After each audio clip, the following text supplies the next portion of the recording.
because epigenetics is that the power of your beliefs and your perception changes your physiology in your body. So he found something that they hadn't, in the genes. And so, wow, how powerful is it that you don't have to be diabetic because your parents were, you don't have to be an alcoholic, all these things that we were told and believed to be true. But here's the thing, if you believe it, so shall it be.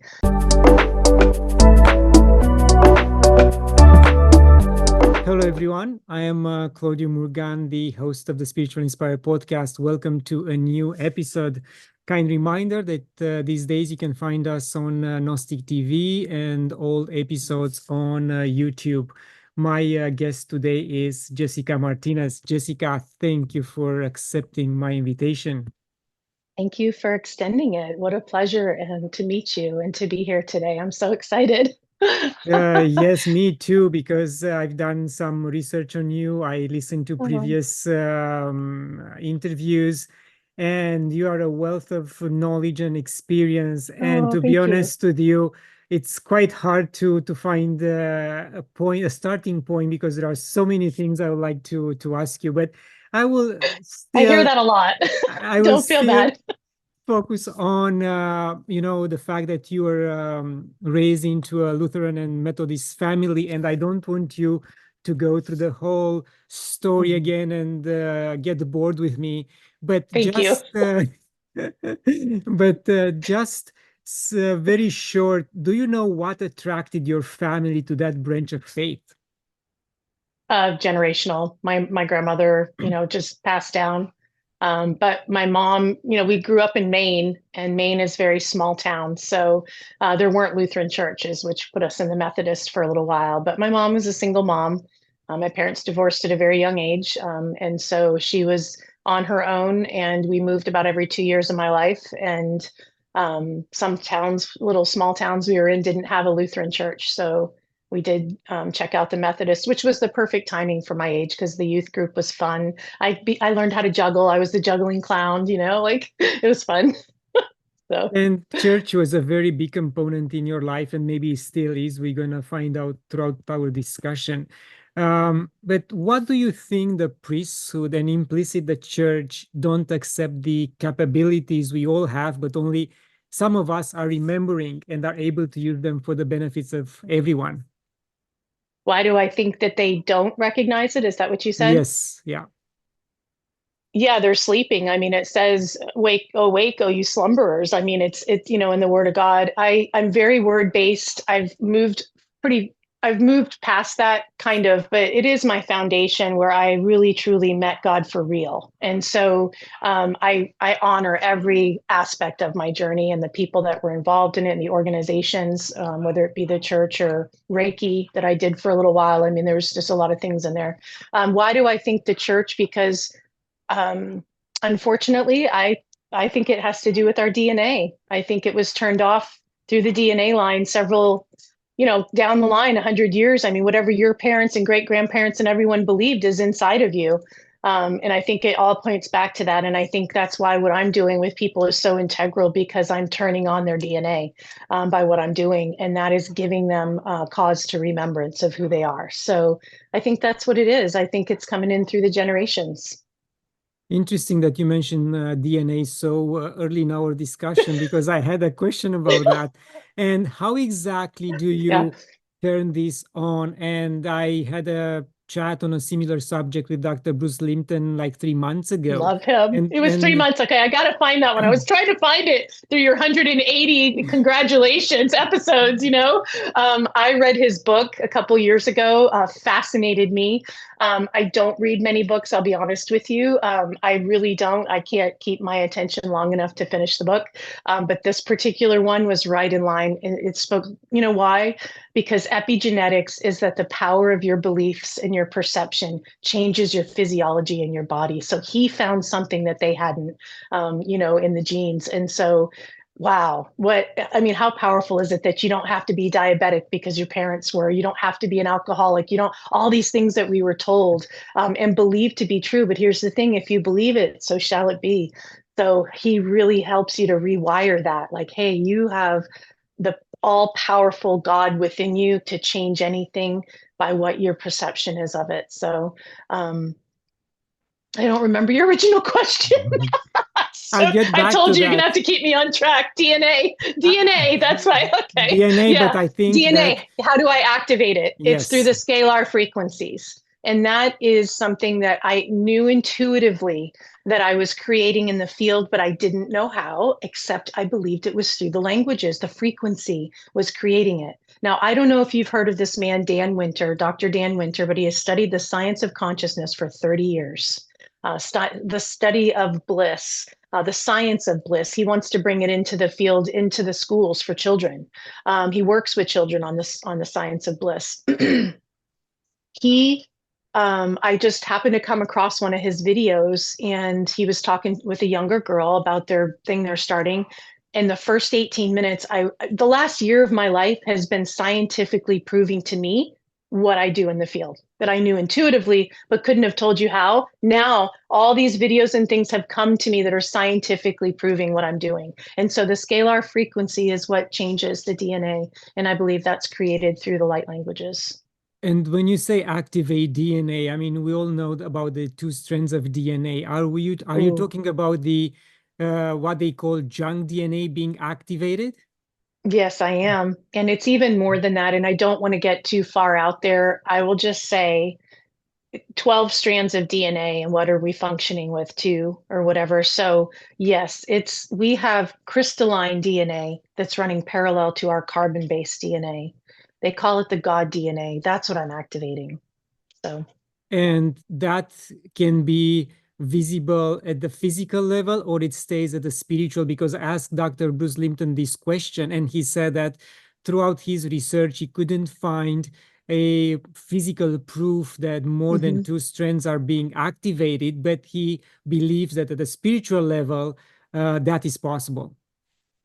Yeah, I think a lot of things, to be honest with you, are faith-based. The gift of faith is incredible in my life. I think many people's lives, but when so many people are encountering in the spirit the same thing and hearing the same thing all over the world and haven't talked to one another, you have to start saying there's got to be credibility to something that everyone is seeing and hearing and knowing. And so I think in this day and age, it's okay to say that we have a lot of channelers. We have a lot of people that are connecting to beings that we might be beings from the future. You know, I mean, as an eternal being, I know a lot of my lineage, and it's things I learned. Sorry, it's things I learned, and then they were.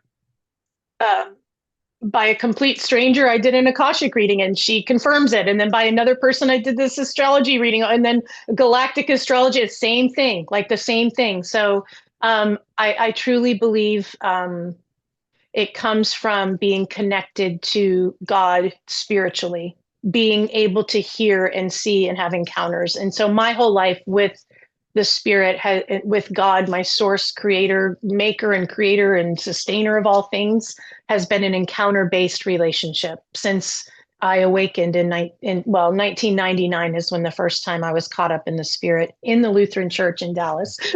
I don't know what the sermon was about. It was my first encounter where God was like, "Yep, I'm real," because I really wasn't sure at that point. I was 26 years old, so I really truly was seeking with everything, and I haven't stopped. I haven't stopped. So That's yeah. wonderful. So let's say someone comes to you and, says, Jessica, I would like you to activate my DNA. Can you see through and determine how many strands that No. person has already activated? No? Not me personally. Maybe there's other people that can. The way I have not met anybody that works in the field like I do. I would love to, because my gift is for others. I do, of course, speak a lot of different languages as I'm prompted and spontaneously inspired. And I'll try to get those on recordings when I'm prompted by the spirit, like, "Hey, record this one. I haven't heard this before." And then, the interpretation is coming and stuff. And so that does actually bless me and my body, of course.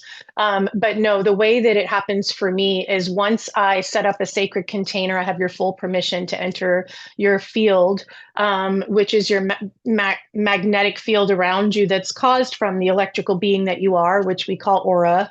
It's also a torus field, is the way that I work in it, as a torus field with a center column of light. But for me, I didn't even know to call it a center column. Like I had all this stuff that I was told like a year later. I'd been working with people for a year, activating back to back to back. I would just say, it looks like this. I'm just describing everything because I'm like, I don't know what I'm doing. You know, I know what I'm doing, but I don't know like the terminologies. You know what I'm saying? Yes. And so for me, it actually lights up like a DNA strand in the center column of light, is what I know it's called now by a lot of people. But for me, it was a huge DNA strand, and everything always comes back to it. And I'm always doing this in the field. And I said, it's like everything that's done, I bring it into the center, and it's like a centrifuge. And like if you put blood in a vial and they spin it really rapidly and everything goes out, and then it becomes as if it always has been, right? Like that in that space, like that's kind of what I was told and led of by spirit. So I see it as this massive DNA strand coming up the center view, and I work on it. I don't know. I see it. So I did see one time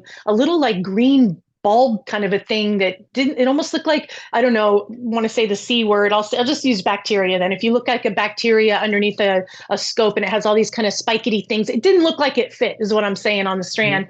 And so I erased it in the field. And little did I know that this client of mine, she ended up sending me, because I always, at the beginning, I was asking everybody, just give me a testimony, because I'd rather have people hear from you than me what I do, you know, or what's happened for you, because it's very unique to each person. And it took a couple days, and she she voice texted me a 10-minute message. So it couldn't really be written down. And she told me that she had a hernia that was debilitating, a mom of 6 kids.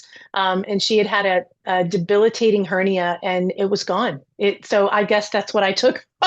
You know, I mean, I don't promise anybody any of that, you know, like if it happens, it's great. But I go in for your highest and best with your full permission in your now moment, and whatever blocks or whatever's supposed to be removed.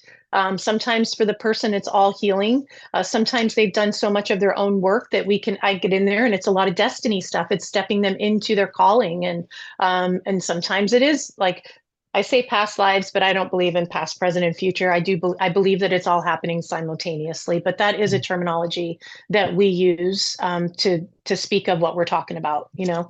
But I do think that it's all happening. If you looked at from an aerial point of view, it's like a bullseye, you know, and it's out. And so those languages give me access to those different densities. So yeah. Yes, interesting. And going back for a second to Dr. Lipton's work, I think he eliminated the excuse of those who were calling in genetics. I cannot heal, I cannot do this because it's genetics, it's my family. Now that excuse is removed, so they have to do the work. Yes. Yep. That's powerful. It's really true. You know, I was thinking about that when I was just pondering, and I kind of just sit in a contemplative state, you know, talking to God and just, you know, thinking about our time together today. And that was one thing that I really wanted to bring up, was it really, as a sovereign being, comes back to the work that you do. And so even what I do with people, there's things that I get out of there immediately, because anything you do in the field by God's way, it happens in the spirit first, and it has to be made manifest. So knowing that, I consciously go into your field and create with God and remove things and add things. I'll speak, speak things into the field to essentially recreate the blueprint, to upgrade the blueprint that you were given. And it's interesting, I started picking up on the pattern. It was like I would go in, it would become about the left and the right, which was the masculine, feminine. That all holds information, you know, out of the energy centers or chakras, or wheels of energy that you want to call it, which are going horizontally and vertically. They're just like a spinning ball, and they carry a ton of information. And I found that I was in that space, and then I would take it all up into the field and above them, which I would just call the cosmos, which is really, you know, source or divine. And then also, once that work was done, all of a sudden, all the energy, it's like I followed the energy. It would go into the earth. And I was either jackhammering people in, drawing the flower of life, the seed of life. Like every person goes into the earth differently. But some people couldn't even, their field, this is all in the field, couldn't go into the earth because there was some kind of a split. Like right when their field touches the earth field, in my field of of vision that I'm working in, there would have been something that happened. Now, I don't always get what happened. Sometimes I would get the information, didn't really matter. It just needed to be fixed so that they could feel safe in the earth. Some people had never manifested their destiny, what they came here for, their purpose, their grand design, because they never felt safe in the earth because of something that happened as a baby, or something that even their mother thought when they were in the womb, in the waters, right? And I noticed that you know about the waters, which was really cool. The book that you wrote, like, I can't wait to check that out. I hope it becomes a movie, because I think it would be awesome to bring attention, because we are in a field of moisture, water, and a very small, the quantum field is that. And I believe that's why the sound can be effective. It's the conduit, you know? So Yes, and in fact, in one of my meditations several months ago, the thought came to me, is water another form of God because it's omnipresent?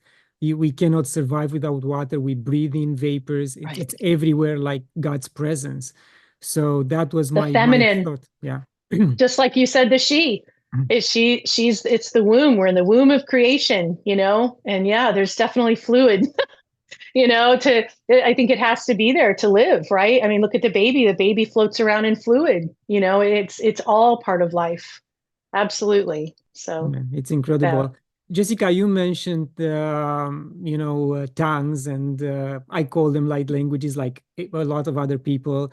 Have you been able to associate these languages with any other species that don't live on Earth, or these are yeah. old tongues which you were able to identify?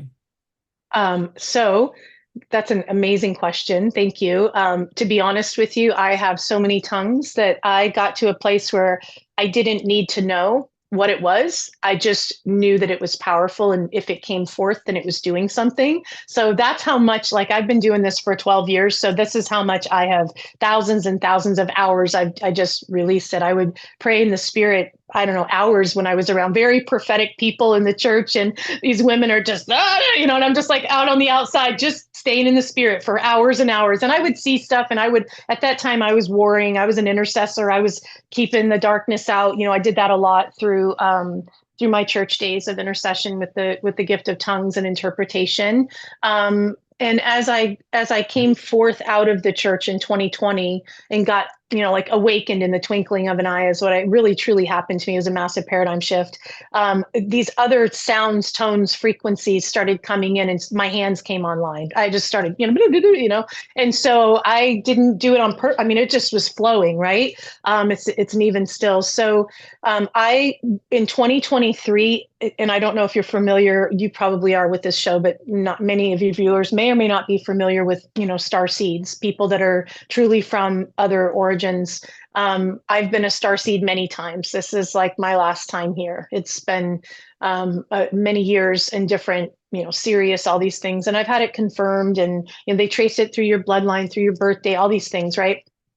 And so, interesting enough, Arcturian was the first that came forth, and I thought I was speaking Aramaic. I thought I was speaking, like, it sounded very Hebrew. It was very, like the sound that I was just like, I don't speak like that, you know, but it sounded very, you know, Middle Eastern to me. Come to find out, it's Arcturian, and the Arcturians would show up. I mean, so this is the crazy part, is in 2023, when I really got online, like I turned 50 in October of 2020. I started doing a couple of sessions from October to December. And then I like took myself offline for 2 months, did a bunch of free sessions for friends and stuff. I was trying to figure out, I was disconnecting energetically from an organization, that kind of thing.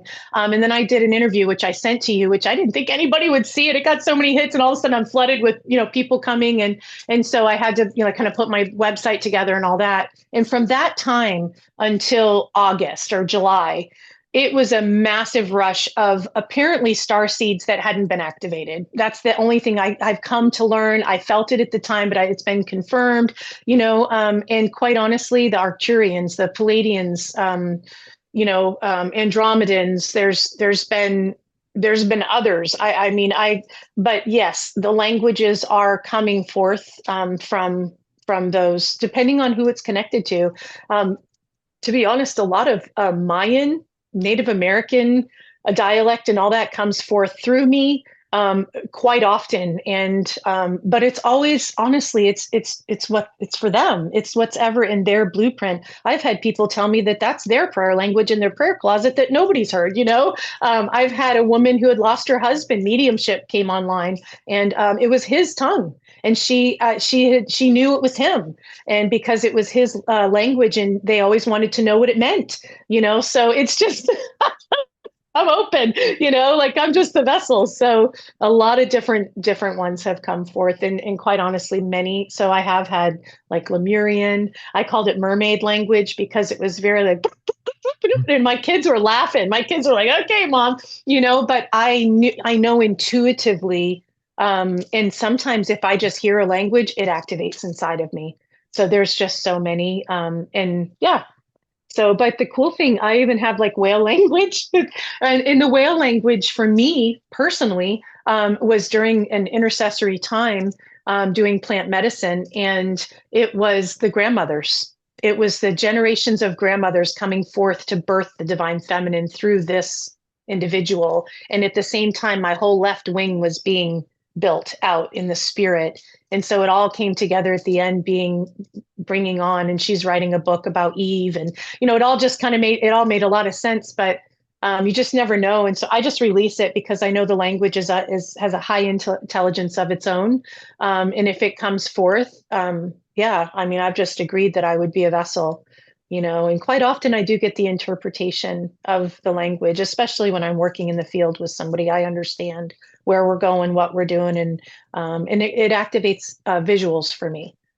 So it's Yeah. like one thing, hearing activates the seeing, activates the, it just kind of boop, boop, boop, boop, and it creates a whole thing. So yeah. Wonderful. Yes, I'm in the Arcturian camp as well these days. They are working on me every night when I Oh, decide to okay. sit down. And yes, we have a very intense interaction, and no one else moves Uh, in the house while I'm doing all this. wow, So, that's amazing. I would love to, on the side, hear a lot more about that. I am fascinated by everyone's encounters, and how much people can see that the veil is so thin now, I think yes, it's and beautiful. as you said, I had to accept the mission, and the moment I did that, the work started, and it's Mm. been like I entered the fourth month now, and it's still Wow. going on. I might still have another 3-4 weeks. I don't know yet, Wow. but I like it. I mean, it's interesting. I'm open, Yeah.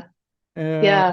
and yeah, The the I think it's first the yeah. first ones I had access to was with a group of people. We were ascending to heavenly realms together, and all of a sudden, we all got visuals, and we kind of paint the picture together. We go in as like one new man, and the Palladians were the ones that showed up, and we held hands with them in like this golden ring around the earth. They invited us into what they were doing, but I started having all this physical sensations going on, and I was describing it to everyone what was happening. And we had already established that it was the Palladians, and I had no words. I didn't understand. I just knew what was going on, and I shared it with everyone. And the next morning, you know how our beautiful smartphones are so smart and they listen to us.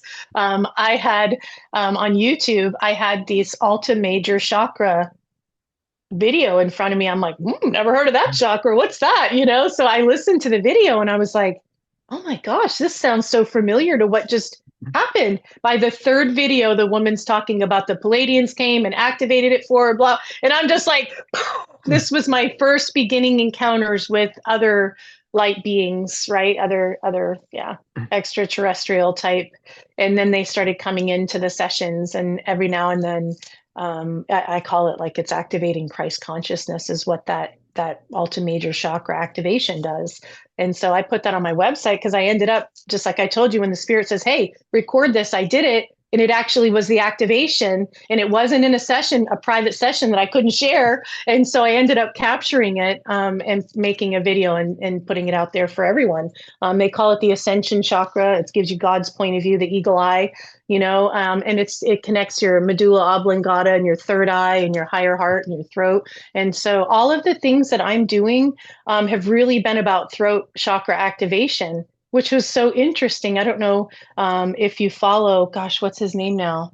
I can't think of his name, but an amazing doctor. I know you've heard of him if you're traveling in these parts, but he went to Egypt, and they discovered like there was a thing in one of the maybe it was the pyramid of Giza opened up and it looked identical to the throat chakra. It was like the physical manifestation of what's happening Hmm. in us right now, right?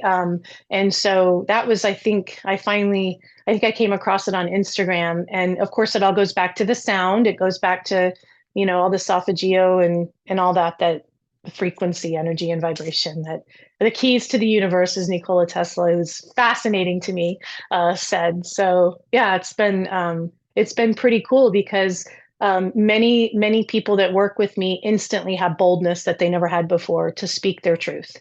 And so yeah, as you can look back and start seeing the patterns, I started to kind of understand what it was I was doing, because I was just following the spirit for people.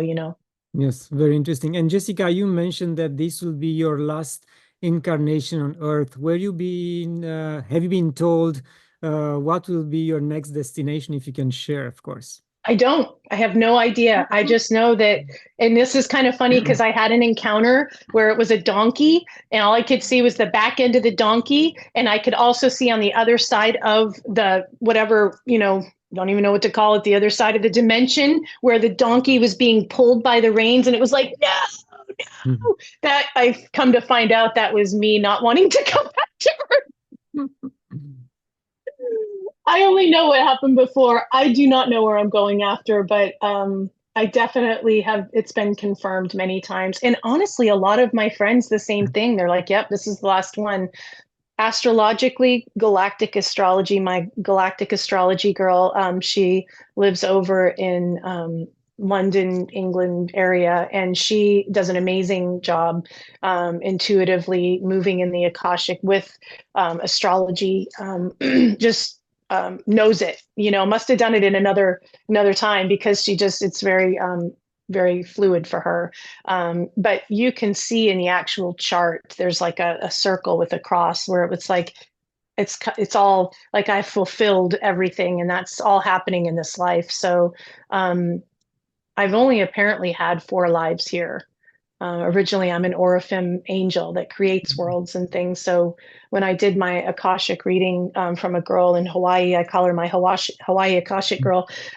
She goes back to origin, from when you fractaled from God. And she doesn't know me from Adam. And so much of what she told me was already what I had known between me and God alone. I've spent many, many hours just, in intimacy with God. And so to have people see it, confirm it, is pretty cool, because then it really solidifies that you know what you know what you know. And yeah, that was a definite thing. But after this life, I don't know, probably go back to creating more worlds. I don't know. Okay, good luck with that. And Jessica, I know that at one point in your life you had to choose between your family and God's work. Yeah. And how did you settle that conundrum so others can learn from it? Yes. So I will keep it as brief as possible. It was the first time, like a Jane of all trades, master of none, until I hit energy work. And energy work was like I could get lost for hours doing it. It seemed like it was all I was made to do. I had incredible faith, the gift of faith and belief there's no doubt, absolutely not an inkling of doubt when I'm in that field. And that was back in 2007. I was a massage therapist, and I would touch people and everything. It was, I had a lot of purging. I was trying to figure out what was going on. And so my friend's like, you're an empath and you need to do energy work. And I'm like, what's that? And so I very reluctant, like scare, like, God, if this is not your will, give me an accident on the way, because I don't want to do anything that's not in your will. And I proceeded to, engage with Reiki. And I was different. I had fire. They had a bubble. I had full knowledge of the body. They were getting parts. Like they were talking about spirit, what do you call it? Spirit guides. And I was like, well, I know about angels. I don't know about spirit guides. This might be evil, like at this time, I didn't know. And so long story short, I started to heal my own field. And in doing that, my my husband shifted out of his frozen state and ended up in a mental hospital, which is the most beautiful blessing, to be honest, because that's where he found his way and found God. And he's never gone back. It wasn't just some figment of his imagination. He really truly hit rock bottom and really found God for himself, and his whole life changed. Our whole lives changed. And so at this point it was, oh, what you're doing is evil, because of course he thought the energy work was like I was a witch, and the energy work had hurt him.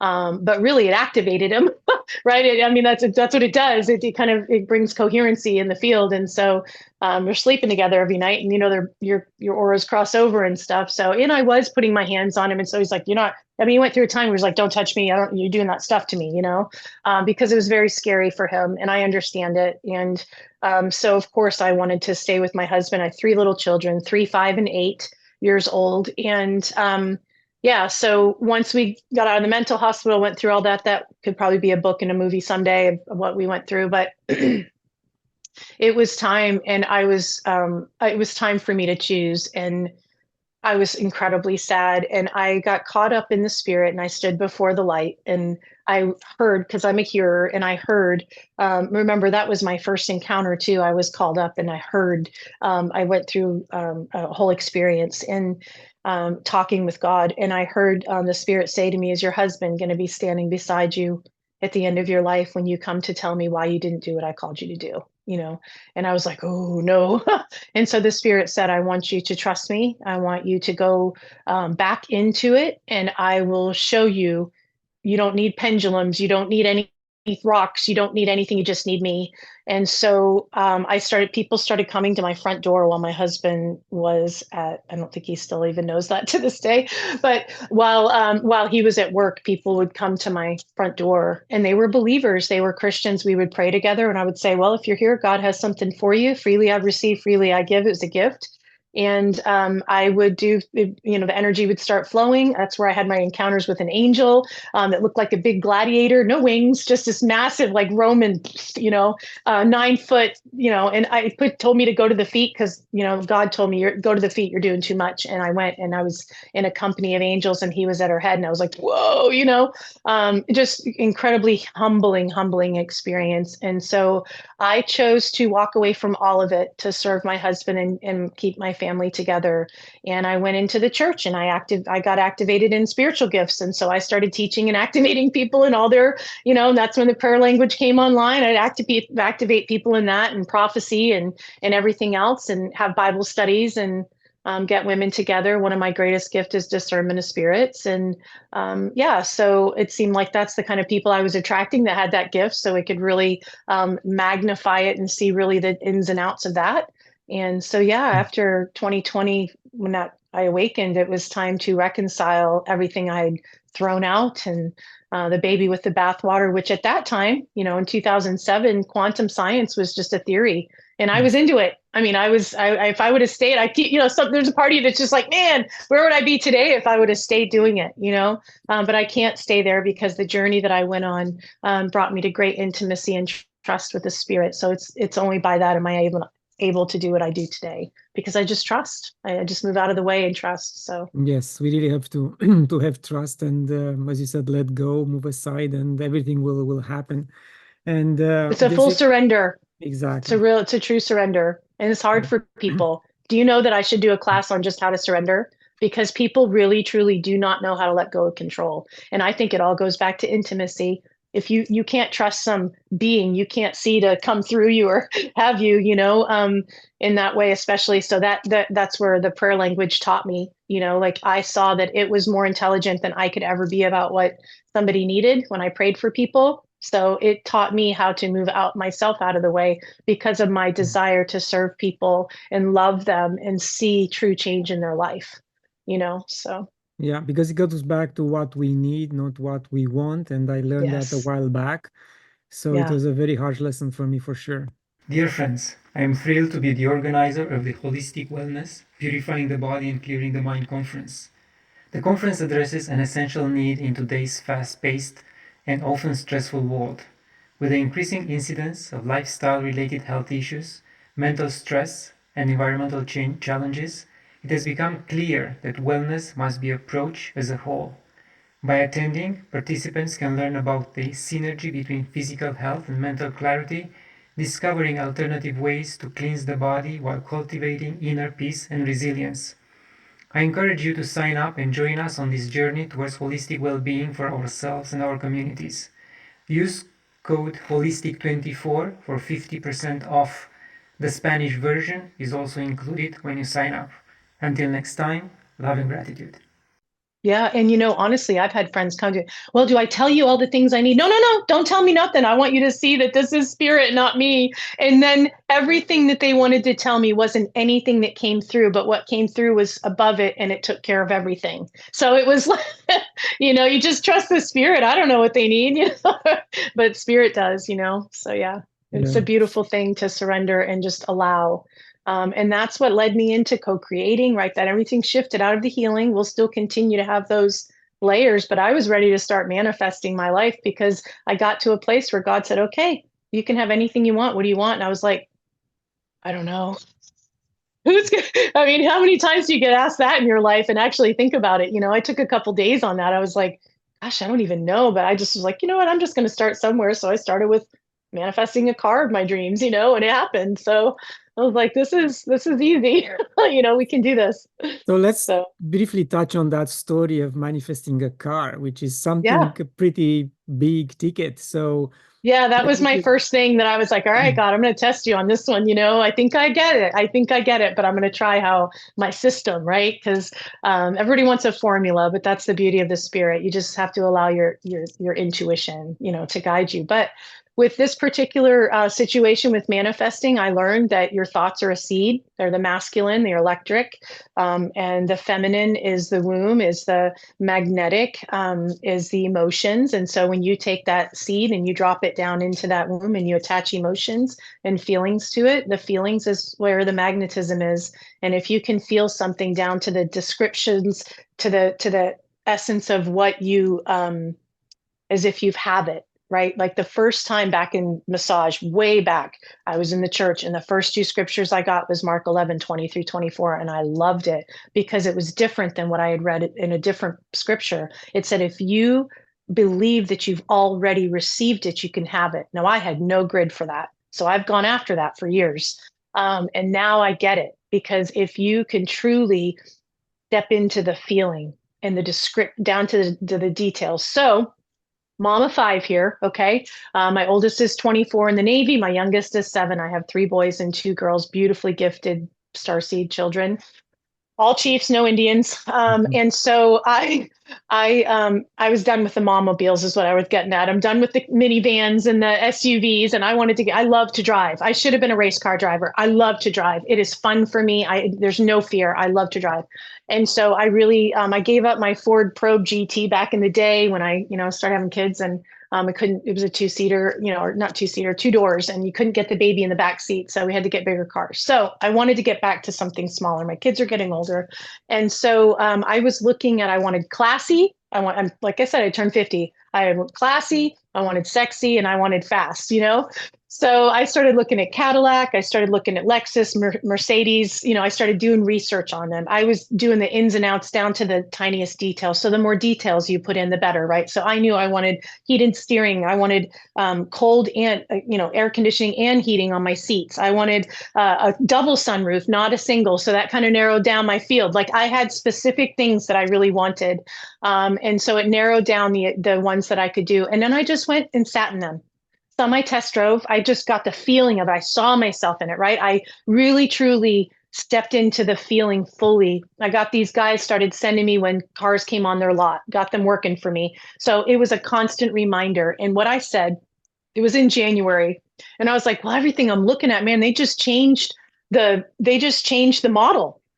This 2022 brand new is a different model of Lexus, a different model of Mercedes. They looked sexier, they look good, but I've never had a new car. And I always said I wouldn't get a new car because it loses its value when you drive it off. So I'm thinking used. So I was like, okay, it's January. I'm going to get a used one at the end of 2022. So November, December, I'm shooting for, okay? This is January.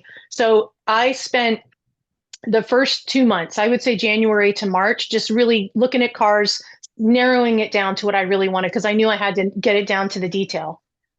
Strangely enough, I used to have a Toyota Celica Supra, and then I had a Nissan Altima, and it got trashed as soon as we built our new custom home 3-inch hail totaled my car that was going to be my oldest son's first car. I loved it because I was finally out of the mom-mobile, right? So it got totaled. We had to ship it away. And so I always wanted a Maxima. It was a little faster, a little sportier. Okay, so long story short, here we are. My birthday's in October. By March, I'm done looking at cars going in and out. Now I've kind of narrowed it down, and I'm getting these emails coming in. And here it comes, September, and I get an email, and it's a black Nissan Maxima, black tinted windows, black wheels, black everything, black interior, leather. It has every bell and whistle that I wanted. And I joked with my husband and I screenshotted it and I sent it to him and I was like, birthday gift, for October. I didn't even get a response. Okay. He didn't even respond. But guess what that was? That was a key for me. It was the only one that I had taken action on. The rest of them I had looked at, I had thought about, I saw them, I saw the emails. So it was always in my view. It was always in my thoughts.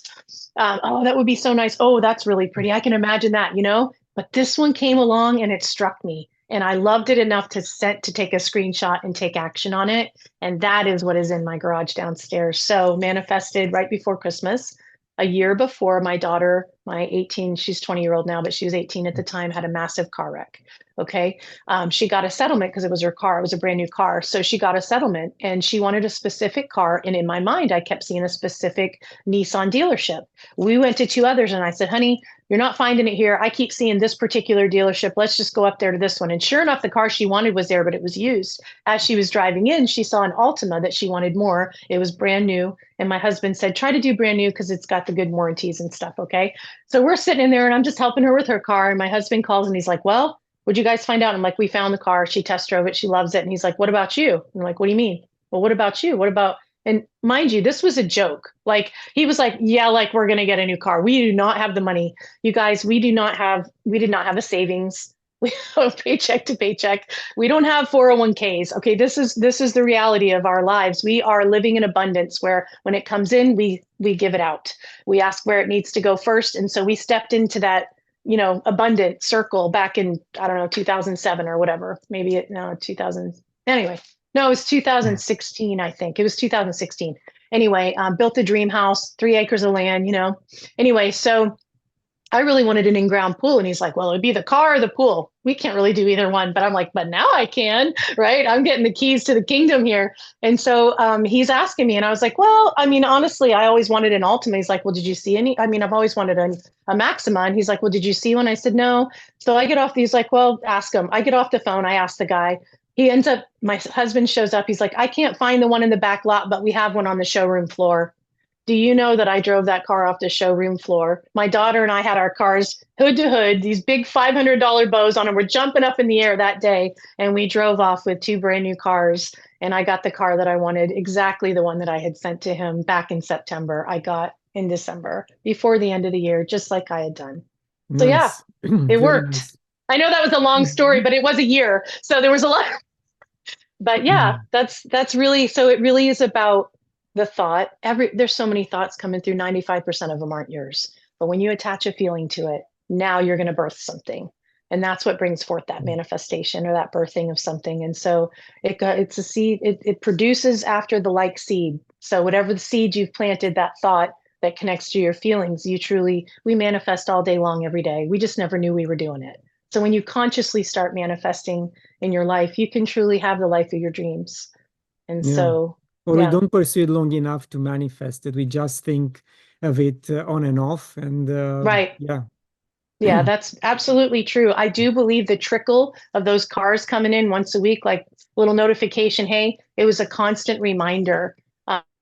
So I do vision boards. I think that's important. Every time I've done a vision board, I do parties now, vision boards, and have people over, and we just, we do them because every time I've done a vision board, everything on it has come to pass. So it is, I think it was Joe Dispenza who said when 80% of, if you write it down, 80% of it, or you're giving yourself an 80% chance of it coming forth versus not writing it down at all. Yeah. So I'm a pictorial, a visual. So putting that vision board in front of me, looking at it every day, imagining it, feeling it, what would it be like? As if, and then of course, gratitude, right? I mean, you enter into, so that's the beauty. That's the key I kind of left out, was being grateful, because gratitude says you've already received something. So that already frequency wise shifts you into the already have, which goes back to Mark 11, that you believe you've already received it, you shall have it, you know? So it's really powerful keys that we've been given. Yeah. Yes, indeed.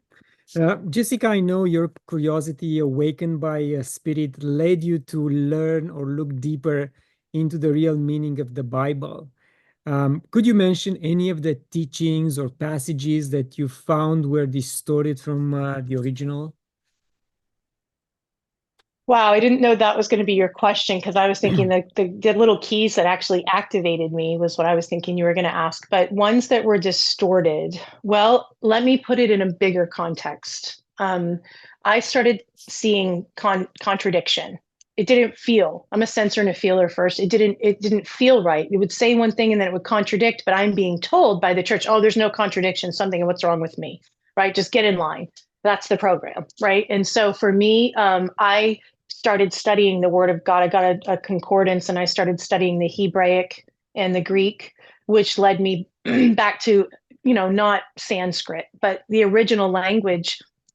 I started while I was still in the church, before I ever awakened. I started studying down to a Hebraic level, seeing that what the original language of the words and what was being said was not really being accurately displayed in English, because you're taking a 70 layer pictorial language and you're giving it one English word and you're hoping that it does justice to it.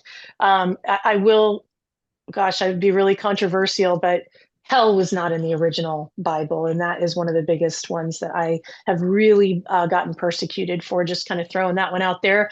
But it was Sheol, and Sheol just means the grave, and hell was never in there. There's so many words that have been put in, and so many 45 to 48 chapters have been taken out. And those were the manifesting ones. Those were the deeper mystery ones, right? But however, I will say, that's no excuse, because the spirit is living and active. So you can take what's given to you in the English language like I did, and you can still get incredible revelation. For those who really seek will find.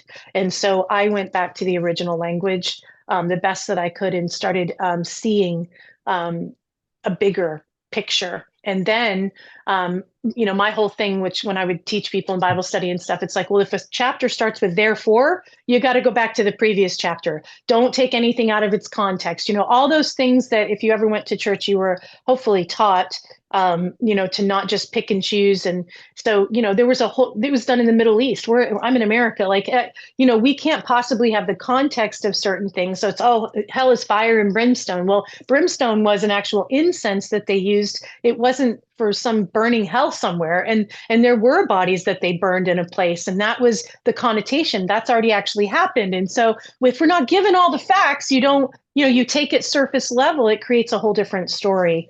And so I ended up, once I awakened, I came into a group of people that were interacting with the Hebrew living letters, is what they called them. And so these are living beings. These are living realms of God that go on forever. You could stay in one, it's called the Aleph-Bet, And so I started not only learning about each individual Hebrew letter, but I would engage them in the heavenly realms. So I would encounter them.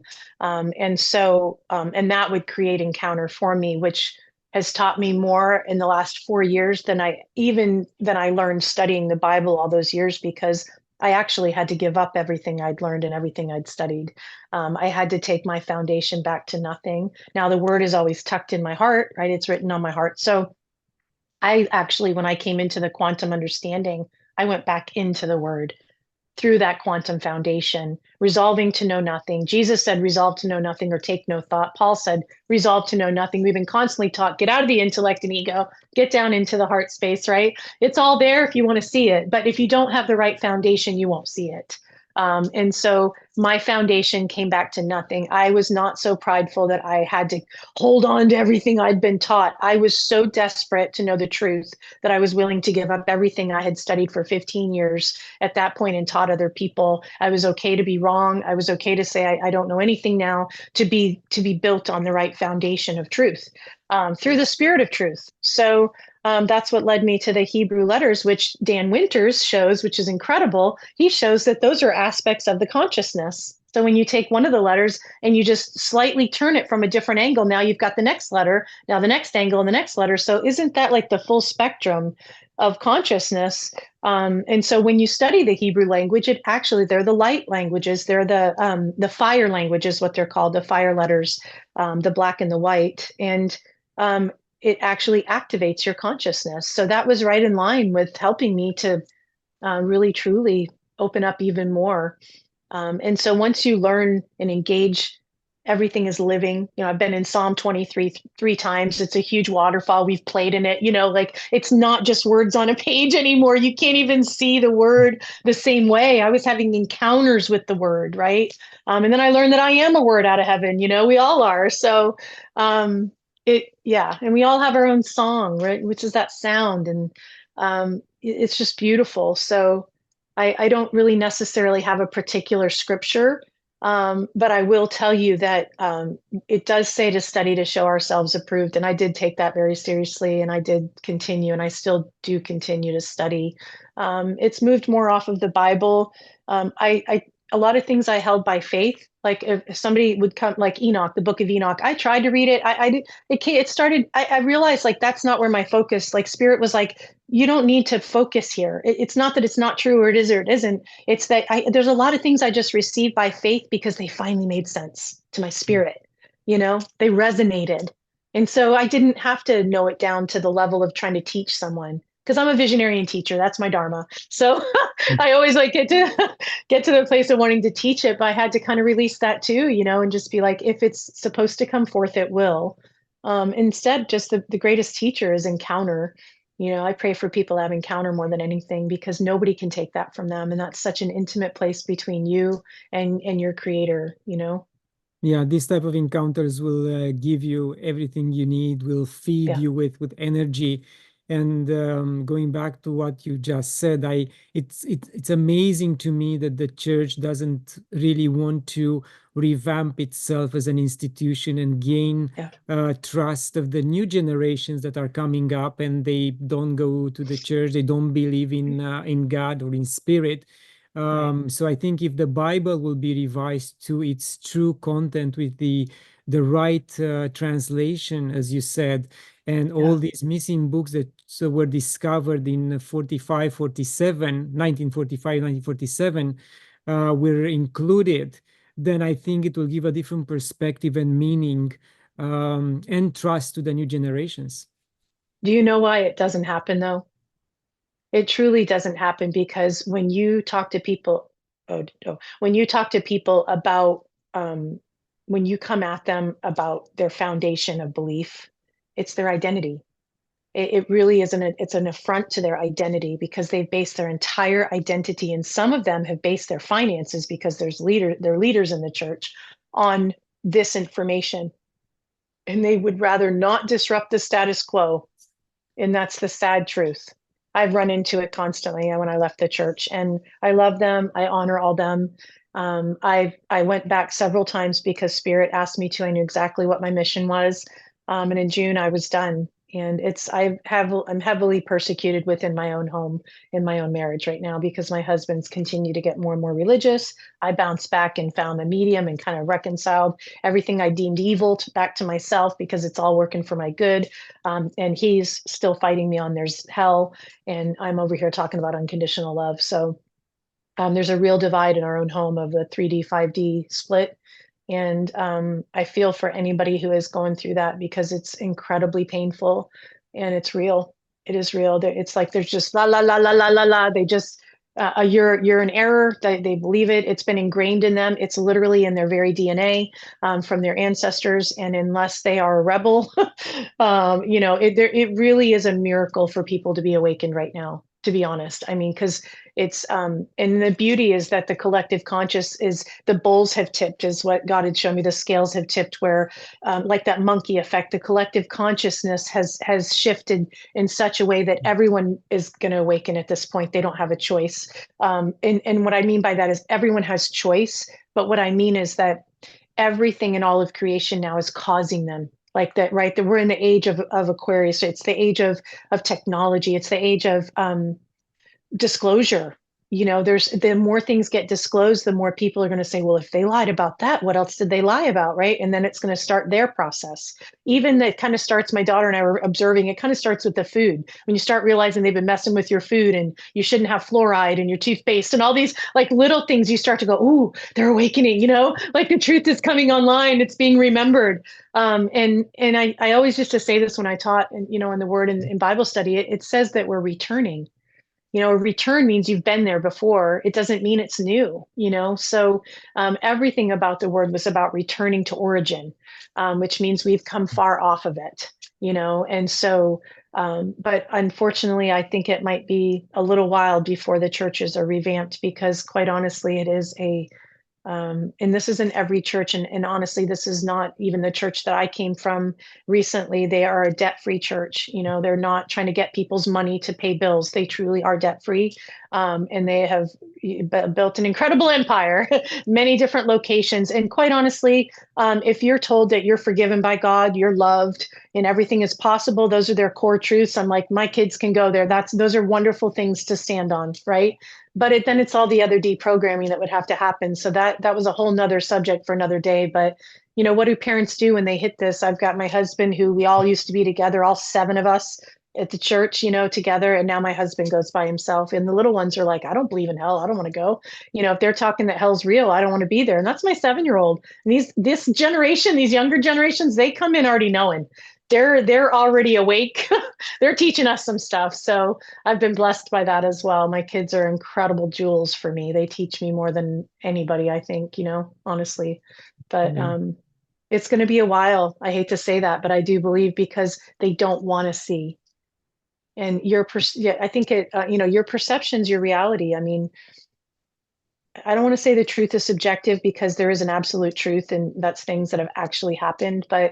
But truly, it's just like art. I mean, it's like, your reality is subject to your perception, and what foundation are you looking through? What lens are you seeing it through? We can both be looking in the same room and we will see and describe it completely different.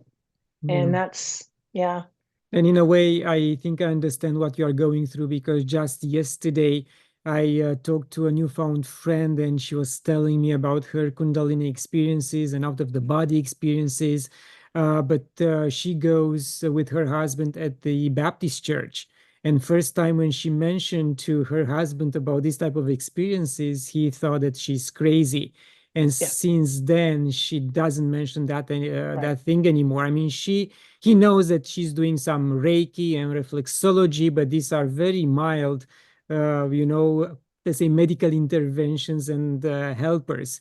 But only with me and people similar with the same mindset, she opens up and talks about these things at the deeper level.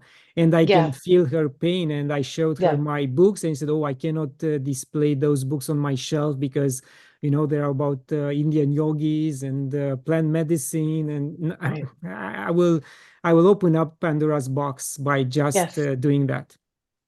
Yes. And I mean, I've been married 23 years, and he wasn't even in the church when I met him, when I came down for God in 1999, because God was here in Texas. It was like, I got him into the church, and then we left that church together and went into the non-denominational, which is where I've been for 14 years, where he still is. And I mean, he thinks I've left Jesus. He thinks I've lost my rocker. Now, here's the deal. This is why I said at the beginning, people have to do their inner work, because if you're not doing your inner work, then it can look like you don't have God in your life. Because this is not for the lighthearted, this awakening to consciousness and all this. I mean, quite honestly, I hit a part where I was like, I don't know that I want to go any further. It just gets harder. It gets harder for it to have friends. It gets harder. I have friends all over the world. I just need people locally too, like all the people that I had were from the church. So when I left the church, they kind of left me.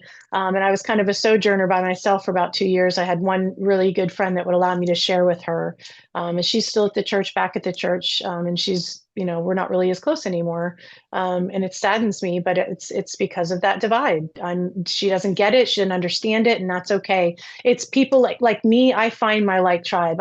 As an energy worker, when you can see in the field, you speak differently. I have consciously changed my dialect. because I know my words are magic and I'm creating. I went in to meet one of the, not an elder, they don't have elders at the church, but it was a guy that I was in deep ministry with, and he left and went to Germany and did street ministry, and he came back and he noticed I wasn't there anymore, and he reached out to me, and out of honor and respect, I went and met him, and I was like, what's this going to be like? Like, oh, it's another, why'd you leave the church? But you know what? He was gracious and he let me share. And I took my whole, leave 2020 and just kind of shrunk it all down in a 30-40 minute. And he said, I'm doing a 40-day fast that God called me to, water fast only. And I'm on day 25, and everything you've said to me, I have total peace. I don't even understand all the words that you used, but I have total peace. And he said, in the word vibration that you used was actually a word that God was talking to me about, because my body was vibrating the first 2 weeks of this fast. And so he had some questions for me that I could help him with. And in the end, he said, well, I want to repent to you because I've been praying for you the wrong way. And he was very convicted that he thought I was some unbeliever that left the church because that's what's being said. But when he actually sat and gave me the time of day to talk to me, he saw how much of a laid down lover I am for all of creation and for God and the instrument. And he left, and the only thing he said to me is, maybe you could change some of your wording to get along with your husband better. And I went back to him and I said, I have intentionally changed my wording. I have consciously creating with my words. So I'm not changing what I'm saying to fit somebody. I can't do it.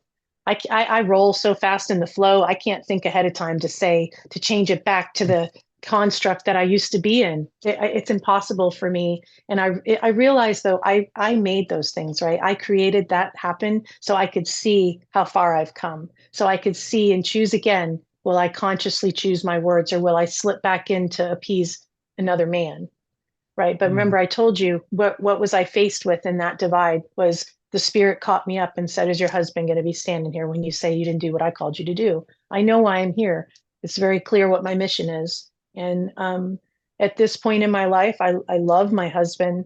I don't want to leave him. I don't want our marriage to divide and our family to divide, but we're in a real divide right now. And we've had conversation of divorce because I'm not happy, because I can't even, he doesn't want to hear anything. He acts like it's leprosy. And if I even talk about energy, it's going to jump on him and hurt him. So he has absolutely no idea what I do all day, what my world is, how I've helped people for 2 years, changing people's lives. He thinks I'm doing the devil's work, and he doesn't want to know. And so that's really difficult for me. I get to choose if that's the way I want the rest of my life to be. But as my partner, my old best friend, I miss my friend. I miss the freedom to choose, that to be, I was this little galactic girl when he met me, a little gypsy, and so it's sad to me that religion is dividing love, and it's not God's heart, So Yes, I feel for anybody. It's sad, and I think God already told you that the most important person in the world, it's you. So you have to take care of yourself first, and Yeah. then everyone and everything else will follow. Yes. Either way, yeah. Yeah, not easy though, I'll tell you. Especially when you love. I had a woman do my nails say, just think of every terrible thing. Just every possible thing. Don't think of anything good, just the most worst case scenario to get through this so you can walk away or whatever. And I'm just like, that's so funny to me. I mean, it's kind of good advice because I am such a sensor and a feeler. It's very difficult because I overcome and forgive so quickly. And it's almost like I have my own false reality that's started to crash down around me now. And there's a lot of inner child work that I'm doing right now that I thought was done. I've done healing, generational stuff, years in the church. I mean, I could have told you I'd arrived, not really, but you know what I'm saying? That a lot of work. And now it's really like in this season, I know it's happening for many of us, where many of those the layers have come off of that onion, and it is at the core. Like, you cannot take this into the new place, and it's got to go. And I'm dealing with that stuff too. And quite frankly, most of my loving, high conscious friends that are way beyond, I hate the whole 5D. It's like 12D is, there's 15D. Like there was so much more than just the 5D or whatever construct. But friends of mine that are in those places, are going through it as well. It's part of that shedding of the old patterns, and they're deeply rooted. Like I said, we came in with a lot of things in our bloodline and in our genes and things. So still have work to do. Yeah, and what you're saying is pretty much going back. It's impossible to go back to an old mold, and that's as soon as you find your voice and your authenticity. And I heard you talking about authenticity having a higher vibration than love. And I Yes. really want to touch on that because it could be very unexpected for a lot of people. Yes, a couple of years ago, I came across, like, I wanted to do my first interview that I was given an opportunity. So I picked a beautiful woman, Jackie, and I was like, you know what? The theme that I had been given at the very first of that year in my Shalom journal that God gave me was authenticity. Asked me, what is authenticity to you? And so I tell him, and he's okay, look up the definition. And I do that. And then I start kind of researching it. And so authenticity rose to the surface. And I was like, okay, that's what we're going to talk about. I can't tell you where this video came from. Like, how did I get in this group? All of a sudden, some chat pops up and it's this 1.5 minute video where this guy is saying that the emotional, it's a frequency machine that they've developed over in Germany that here in the United States at MIT, they've revamped it and it measures emotional frequency. And they said that 4 times greater I mean, they ask everybody, what do you think the highest frequency? Everybody, love, joy, and we're like, nope, actually measurably, scientifically, the greatest above that. And I've heard 4,000 times, 40 times. I've heard 4 times. Any way, shape, or form, it's above it all. It's above love and joy is authenticity. And that's because you speak you speak what you believe and you believe what you're saying. And that's really, truly, it's what a freedom. What a freedom to be walking in your authentic self, because when you can truly, I connected everything to the Bible. So to me, it's the anointing, because in the Word of God, it says the anointing will teach you all things. It says the anointing is what breaks the yoke off of people's lives. And so as soon as I heard that, I was like, that's authenticity. That's the anointing. That's like when you are speaking what you believe and you believe you're walking the talk and talking the walk, like literally that it is so strong that it breaks the yoke off of people's lives. It's how people get instantly healed and miracles can happen and all that, because it comes from a place of love, that you love yourself enough to honor yourself, to speak your truth, and that you actually believe what it is you're saying. And that is like an arrow that hits the mark every time.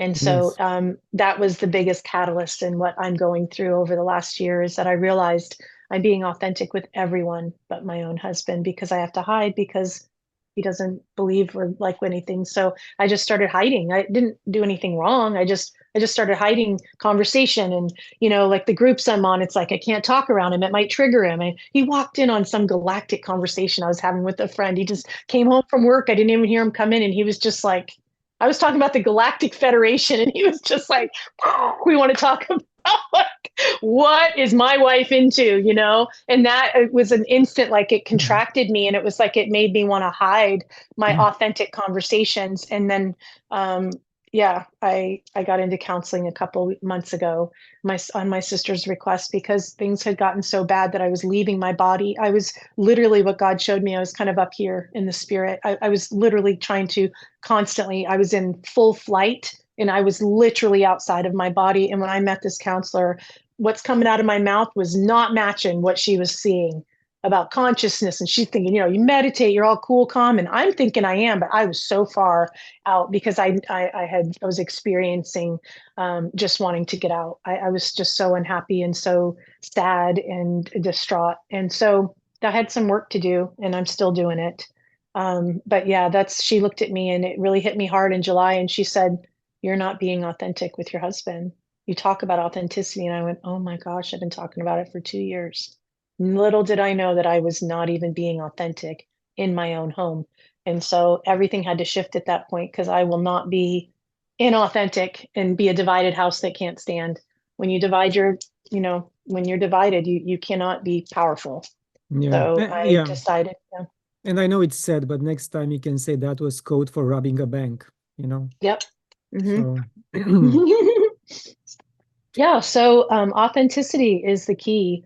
And then everyone started, man, it caught on like a wave, like when a TikTok goes viral or something, it's like authenticity, just everyone started talking about it. And I'm glad to see that, because man, my kids already saw it years ago. My kids came out seeing right through the mask of people. And quite honestly, they didn't want to go to church. They didn't want to connect because they just saw through the nicey nice. They're like, surely things aren't this happy all the time. Like, it's not authentic. I can't deal with it. So Our next Yeah. generation is really teaching us if we tune in. They have a lot to teach us. Yeah, and I think it happens not only in a church environment, but also within spiritual groups that follow a specific guru. And at one point, if you step out Yeah. and do other processing and procedures and you evolve, you really Yeah. don't match their vibration anymore. And you have to step away and follow your path. And Yeah. maybe you can keep a connection, you go back there once in a while, but Right. overall, you are kind of detached from that teachings because you already had them. You are putting them Yeah. behind you. You are Right. again grateful for what you learned, but moving along. Yeah. But you're expanding. You're Yeah. supposed to keep expanding if you want to. You know, back in 2020, when I got into all this was pure freedom. I mean, I was hitting it, and it was like full on. I was entered into rest in January of 2020. Then the whole world went in rest in March, and then April 14th is when I awakened. And I spent the rest of the year just engaging the rest, which is that internal position. And you sit down, and it's finished. There's no striving anymore, and that was a new concept for me. And so I wanted to know what it looked like to pray from the rest, worship from the rest. And so everything changed. I went through a season where I refused to pray for people, not because I didn't love them, but because I refused to go in the old paradigm. But I wasn't quite sure about the new way yet. So I stayed in a neutral zone for a little while. But isn't that true? Like I keep trying to, I can't even tell you the evolution in myself is everything. I see everything vibrationally now. When people are talking, when we're talking concepts, anything, I'm like, okay, vibrationally, how does that line up? And it's like, of course, they're not your friend anymore because you've expanded out of the vibration that they're at. So you two are like, you're not even in the same wavelength. You're not even, you're not even aware of each other anymore in the field. You're on, and the easiest is a radio station. You're on 92.9 and they're on, 88.7 or 102.1. There's no levels. Nobody's better than the next. And that's where it has to change. Like people talking that, oh, they think they're better, right? That goes back into pride. But for me, my experience is I'm always humbled. I'm humbled when I have another experience. I'm humbled when I get to work with another person.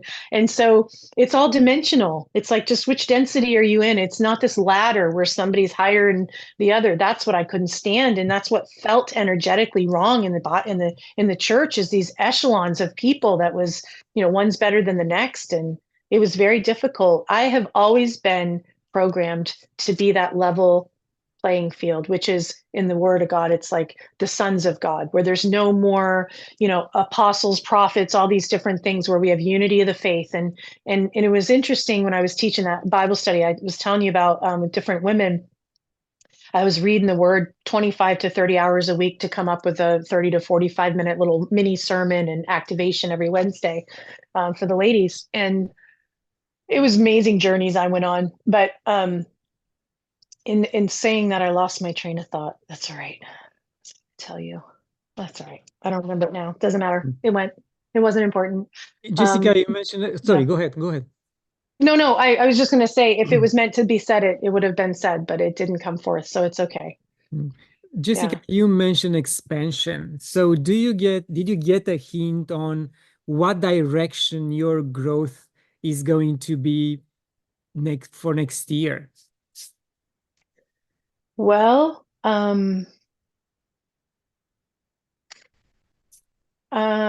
that is to be determined because I am at a choice point. My contract has ended with my husband. I'm very aware, and I am at a choice point, and everything will shift. Like I said, we have a huge family, beautiful home. I haven't had to work, for 20 years. We decided for me to be the stay-at-home mom, which allowed me to become like a mystic housewife. I'm so grateful for it.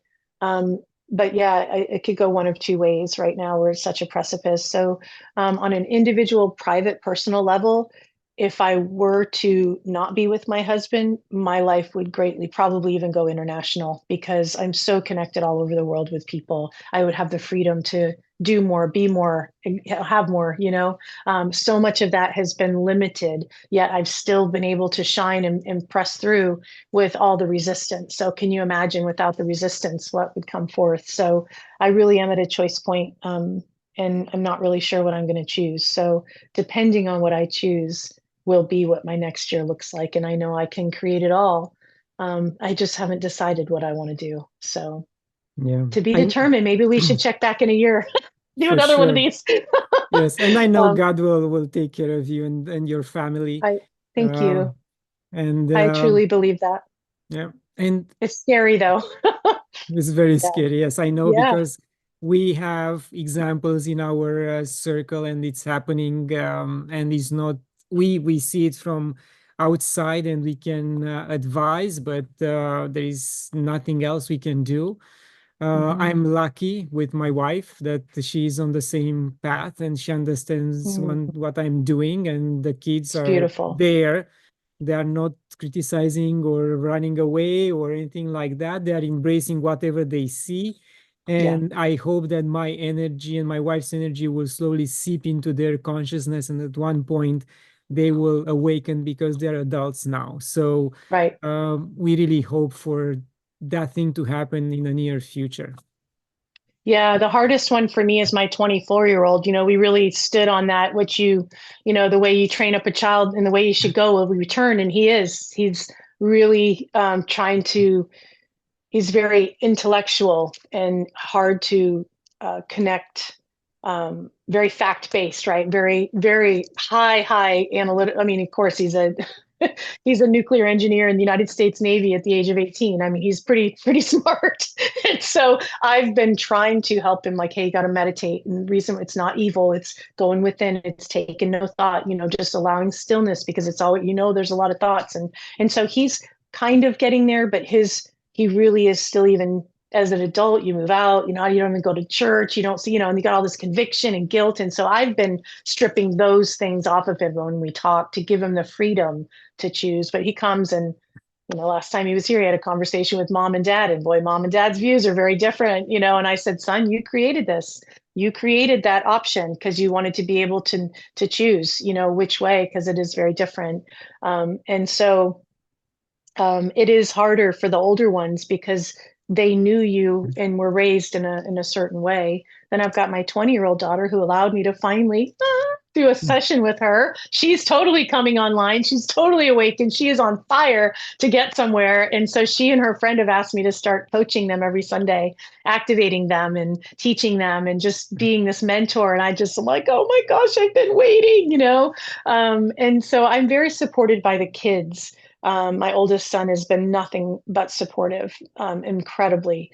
But yeah, so how beautiful that you and your wife are on the same page. I don't know why I made it so difficult for myself. I ask God that quite often. I'm like, if I chose all this, like, why? No, it's been a huge catalyst, but there's no need for the catalyst anymore, which is why there's this choice point, because I don't need anyone to propel me anymore. So yeah, I get to, figure it out. Yes, you're at the point in your Yeah. life where you can take care of yourself and the kids, and yeah, you don't need any other type of spiritual and energetical support.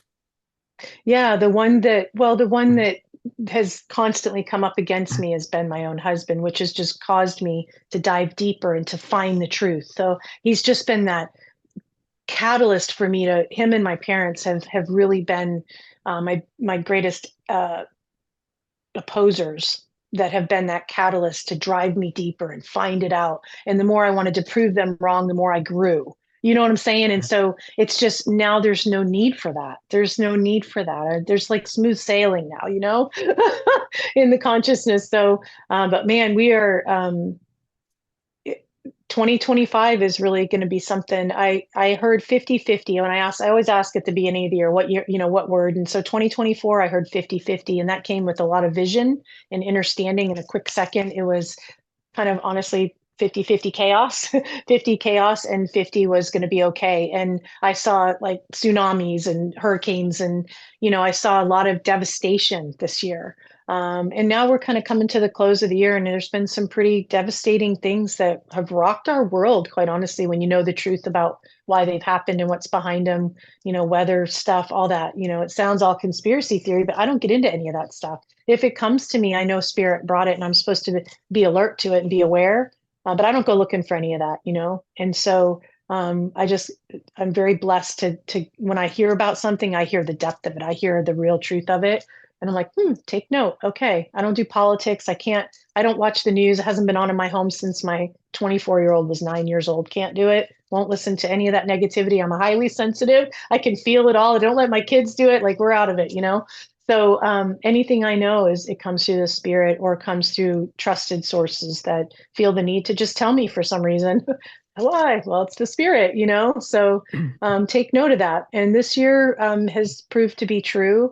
And honestly, I heard that 2025 is going to be worse. And so I am energetically really homing in on discipline right now for myself, energetic discipline. And that's, I mean, really, truly working on my own, doing my own bio work every day, doing my own field, like just quickly little routines, you know, but making sure my energy is balanced, making sure everything's aligned, making sure I'm staying connected, you know. I'm not really much of a meditator. I do more guided meditation because I just can't it's just not my way. Like if I just sit and contemplate, I just go off. But if I just try to sit and do it, it's like, no, nothing's happening, you know? So it's a little different for everyone. And it's supposed to be, you know, Yes. it's supposed to be for the way that you were created. So you got to figure out what that is. But once you do, it's about that discipline, that spiritual discipline. And it doesn't have to be a lot, but I feel like we should all be increasing in that. And really practicing with one another to connect more in the spirit. Because if communications go down and things like that, those of us that are doing that will still have full knowing and communication. It won't be scary, right? I Yes. would love to take the whole world under our wings and people that are just really have no idea, you know, that really are watching the news every day, really believe in what the government's saying, and you know, and they're wrapped up in it, and what's going to happen, you know, for them when things get hard and they haven't been going within, they're not connected to their source. Those are the ones that I really, my heart goes out to. And I hope that as a conscious community, we can keep expanding our consciousness, because again, it goes back to that monkey effect where we will help them unbeknownst to them. And that's what I Yes. meant by that. Like, that's what I meant by they don't have a choice. It's like unbeknownst to them, they're in a field of consciousness where they're going to continue to be forced to do that inner work, you know. Yes. Circumstances will provide that for them because more of us are becoming more conscious than not. And that will benefit everyone. It may not look the best, but it is working for their good, you know. So Yes. yeah, And to our kids are a underline, part of that world, you know, yes, our indeed. next generation. Yeah, and to underline the type of communication you hinted to, I'm going back to the earlier example of the lady and the husband that go to the Baptist church. She Mhm. mentioned to me that she is in a telepathic connection and contact with an Indian guru. So he Wow. materialized himself in her room, and she was able to Wow. touch his light body. And she said that Wow. was a triggering point for me in my spiritual journey, because I know that I can communicate with someone else Yes. that evolves. So if we Yeah. start getting to a certain level of consciousness, then Right. this type of communication is possible without having any other means like radio, phone, Right. satellite. And again, I think it's a return. I think we used to be there, and history has shown us we've literally outgrown ourselves in that way, and we've just dumbed ourselves down further and further down the generation. So activating that DNA is what brings that in and online, because it's this, we already have it. We have everything we need within us. You know, we are divinity wrapped in humanity. We don't need an outside source, but we just have to get these things turned on. And I think there's beautiful light beings that are here to help us do that as well. Um, you know, and it's not something to be afraid of. It's something to embrace.